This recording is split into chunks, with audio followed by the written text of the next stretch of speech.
Hello everybody and welcome back to my YouTube channel, Living on Insulin. For those of you who do not know me, my name is Cassie and I have been a type 1 diabetic for 16 and a half years.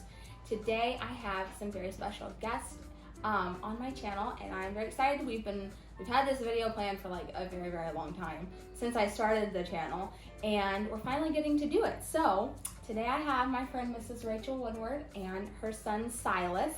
And we have known them since we first moved here to Tennessee like 5 years ago, I think it was.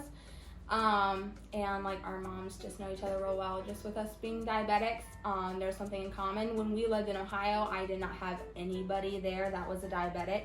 And so it's kind of different coming to a church where I think there was like 5 of us at one time or something like that. So it was really cool just to be around people who knew what I was going through.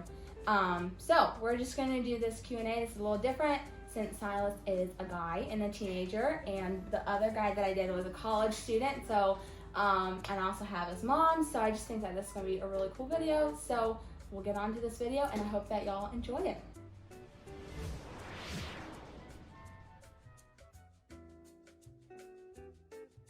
How old were you when you were diagnosed and how long have you been a T1D? I was 6 years, 8 months, and 8 days. That is very exact. That's awesome. I figured that out before I got here. Nice. That's cool. Okay. And how long have you been a T1D? So like how old are you? I'm 16 now. 16. Do the math. 9 years. I would like you to tell how you were diagnosed and like what was going through your mind as a 6-year-old little kid.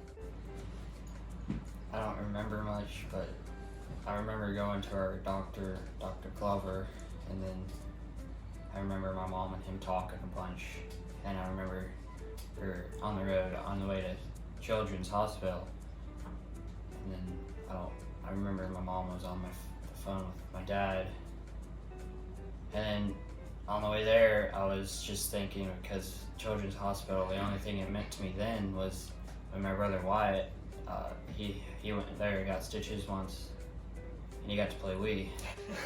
So I was thinking, do I get to play Wii while I'm there? That's the only thing going through my mind. Did you? No. Let down. I don't remember much after that. The only thing I remember is them sticking a IV in my hand, and that's all I really remember. It's better I don't remember anything. You were little. Oh, yeah. Not even one. Okay, Mrs. Woodward, had you ever heard of T1D before and what was running through your mind? I've had heard of it before. There was actually a teenager before we even had kids at our church from Virginia who had it, but I really didn't comprehend it. Mm-hmm. I knew that he had to carry food with him. I knew that he didn't feel good sometimes and he had to leave the church, but I didn't really wrap my mind around that. Yeah. Now I do remember my granddad had type 2. I was very little, but I remember needles and that's all I remember. Right. But what was going through my mind had been going through my mind for a while, because he was like a couple years, probably for his 5-month checkup. I said, can you check his blood? Why? I don't know. I didn't even know if I comprehended what I was asking. I just felt like, I don't really even remember. Maybe it was just the Lord preparing me. But, so that day when he came in and gave me the news, Dr. Glover was very good. The nurses were so loving and just, you could tell that they felt, they knew this was serious. Right. And he was going to call Children's ahead of time and tell them I was on their way. But I just remember my stomach just dropped. Like I was just sick because I knew, I didn't know a lot about it, but I knew you couldn't take it away. Yeah. I did know that, and why I knew that, I don't know. So, yeah, that's all I sort of remember. Yeah, that's good. Silas, have you had days when you were just really upset with being a diabetic and you felt like you didn't want to do it anymore? Not really. I don't remember anything. Lucky. I I mean, the only specific. Anyways. the only Yeah. specific thing would be having to carry your supplies around all the time. Yeah. Like having to You wear- have to have them, yeah. Yeah, I had one time, and it was last summer when I started my sickness, and I was sick for a really long time. And it was the first day that I went into the emergency room, and my blood was high. I just did not feel good. You know, I'd been throwing up and stuff, and I needed to change my pump, so I put it on my leg, and I hit a blood vessel. And so it hurt so bad, and I wasn't getting any insulin, so I just kept going higher and higher and higher. Yeah. And I, like, at the hour and a half mark, it makes me check my blood and see if I'm high, like if it's working. And I was just like, I think I need to change it, Mom. It just hurts so bad when I walk, when I move, like it just hurts. I took it off, and I mean, it just like exploded. And I was just like, I'm done. Like, I'm not putting another one on. Let's just go to the hospital. Like, I cannot do this anymore. I just need help. So I put another one on though, and we ended up going to the hospital that night. But that was the thing that is ingrained in my mind the one time that I was like, I do not want to do this anymore. Like, I can't. Yeah. Mrs. Woodward, have you ever had a day that you were just overwhelmed? I couldn't think of anything specific. It was probably a little harder when they were younger, because I have 4 boys. He is my second, so I have one that's a couple years younger than him, and then I had Marshall the year we found out. Oh, wow. Well, no, I found out I was expecting Marshall the year we found out. Okay. Plus we found out he has celiac. Oh, yeah. So really celiac was almost pretty overwhelming. Celiac was pretty bad. That was probably pretty overwhelming too. Yeah. Because celiac would be worse. Because yes. And I agree. It's hard to say that because you feel like, well, diabetes is so life-threatening. Yes, that is true. But celiac was like a whole nother level. And I was expecting when we found out that, going to the grocery store and not having, I just didn't have a clue. Yeah, but the back Lord then did, it was so hard to find stuff. The Lord did provide me a good friend who had dealt with that kind of stuff, and I had called her, and she told me a book to get, and it was very, very helpful. But it took a while, a long time. You know, like 10 years. Not even 10 years, but it feels like 10 years. Yeah. Like we're finally at the stage of like, okay, this is just norm. Yeah. Yeah. It takes a while to get used to. Yeah. I was on a celiac diet for 6 months because they thought that I had it. Like, blood work said I did, the biopsy said I didn't. And it was like the absolute worst 6 months of my life. It was awful. And then I was on it last fall, and it was, again, the worst 3 months of my life. And like, we went to, we were at like Fazoli's, and we left, and I was like bawling. I was like, there's nothing I can eat. Yeah. This is worse than being diabetic. And I think that's the thing, probably with packing this bag too, is depending where you're going, you Let's have to make think sure not there's only food, about yeah. your diabetic supplies, but you also have to think another step. You have to think, what do I need to take to eat? So I think that's hard. probably, I'm very, very thankful that I don't have to deal with that anymore, and that my celiac levels has always been a little bit off on my blood work, but never enough to where they've had to. Yeah. Well, he had the scope. Yeah. At that year. I've had like 3 or 4 of them. Yeah. So. Yeah. Wow. That's awful. Yeah. Silas, what is the most stressful part of being a T1D, and what is the best part?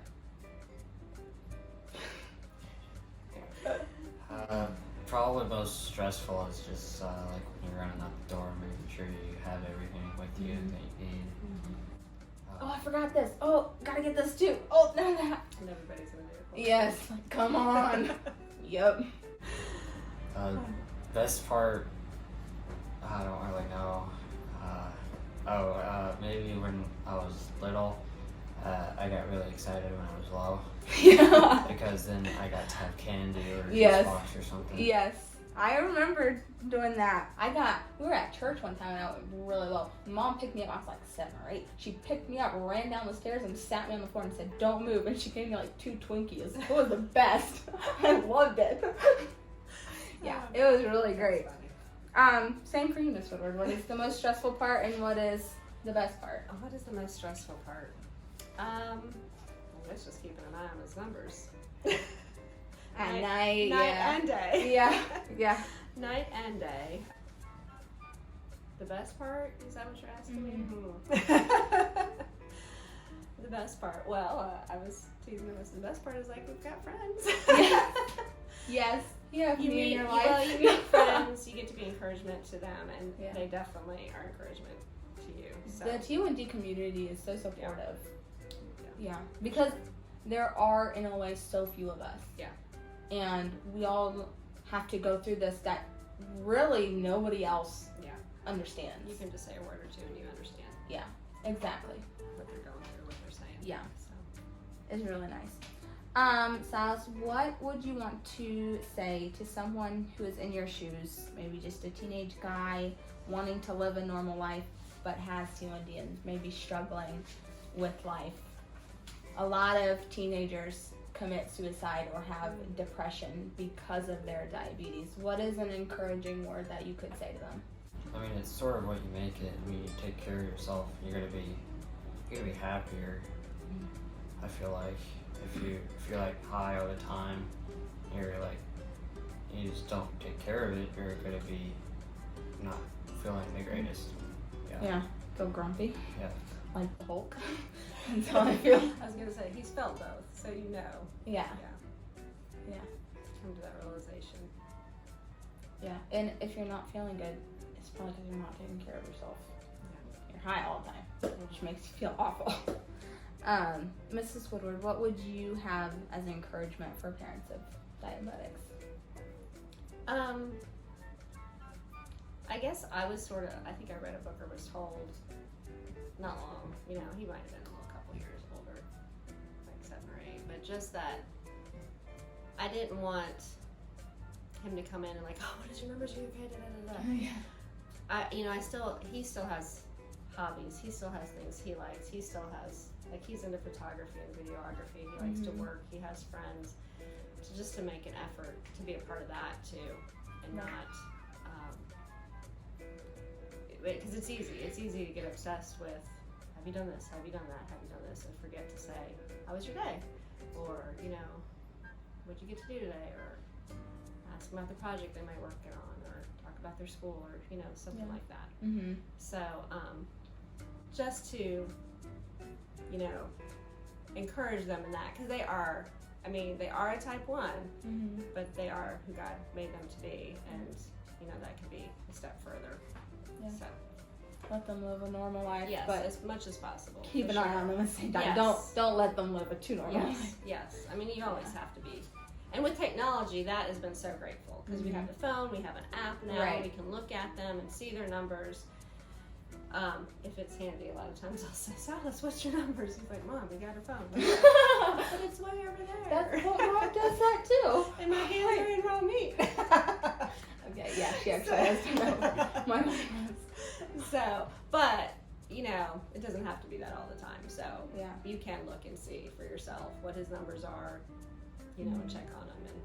And, there is still the times where you got to be on top of it, and you got to talk about it, and you got to tell them, you got to do this or you got to do that. Yeah.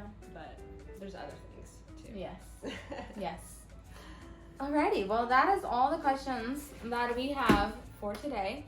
I'm going to link my sweatshirt down below. I have done a collaboration with this girl on Instagram. If you are not following me on Instagram, go follow me and you can see this post. Sorry, you can see the post about this sweatshirt, and I'll link her down below. I will find out where his shirt is from and link it down below also, because that is a pretty cool shirt, just saying. You got that for your birthday, right? What does it She say? told me you were getting it. Hang on a sec, my pancreas is texting me. Yes, and mine says all I need today is a little bit of insulin and a whole lot of Jesus. She can't read it because it's down here. Anyway, I'll link the 2 shirts down below, and I really hope that y'all enjoyed this video. If you did, give it a like. Make sure you're subscribed to my channel. Leave a comment down below and share this video with your friends. It really helps me out. So thank you guys so much for watching this. Stay tuned for upcoming videos. We have kind of had this in the works, and we're waiting on my shirts to come in, but Silas is going to be filming an intro video for me, so I'll actually have like a real intro video, and I'm super excited about that. So we'll put his skills to the test and see how good he is at videography. You can follow him on Instagram. I'll leave his Instagram handle down below and right here across the screen. So that is all I have for you today, and I will see y'all next week. Bye.